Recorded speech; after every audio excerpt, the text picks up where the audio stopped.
मरने के बाद आत्मा कहाँ जाती है? क्या सचमुच नरक और स्वर्ग होते हैं? गरुड़ पुराण में आत्मा की यात्रा और नरक के रहस्यों का बहुत ही अद्भुत वर्णन है। आइए जानते हैं मरने के बाद आत्मा का रहस्य और नरक की भयानक यातनाओं के बारे में। जैसे ही प्राण निकलते हैं, आत्मा कुछ समय तक शरीर के पास ही रहती है। उसे लगता है कि वह अभी भी जिंदा है, लेकिन कोई उसे देख नहीं पाता। यदि जीवन पुण्य और धर्म से भरा हो तो आत्मा को शांति महसूस होती है, और यदि जीवन पाप और अधर्म से भरा हो तो आत्मा व्याकुल और बेचैन होने लगती है। मरने के बाद आत्मा प्रेत शरीर धारण करती है। ये अवस्था 13 दिन तक रहती है, इसीलिए इस दौरान श्राद्ध और पिंडदान का विशेष महत्व बताया गया है। ये क्रम आत्मा की शांति और आगे की यात्रा में सहायता देती है। 13वें दिन के बाद आत्मा यमलोक की ओर बढ़ती है। गरुड़ पुराण कहता है कि आत्मा को पृथ्वी से यमलोक तक पहुंचने में 1 वर्ष लग जाता है।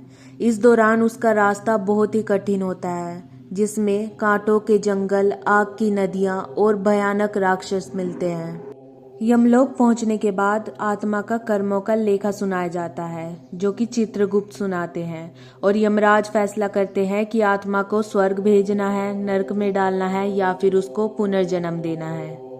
पुण्य आत्माएं स्वर्ग लोक में देवताओं के साथ आनंद भोगती है, लेकिन पापी आत्माएं नरक में तरह तरह की यातनाएं सहती है, जैसे उबलते तेल में डाला जाना, कांटों पर चलना और अंधकार में कैद होना। जब पुण्य या पाप का भोग पूरा हो जाता है, तब आत्मा को फिर से जन्म मिलता है। दोस्तों, गरुड़ पुराण हमें यह सिखाता है कि मृत्यु अंत नहीं, बल्कि एक नई यात्रा की शुरुआत है। हम जो भी कर्म इस जीवन में करते हैं, वही हमारे अगले पड़ाव को तय करते हैं। इसलिए सच्चाई, दया और धर्म के रास्ते पर चलना ही सबसे बड़ा धर्म है। याद रखिए, पुण्य से ही आत्मा को शांति और पाप से केवल कष्ट मिलता है।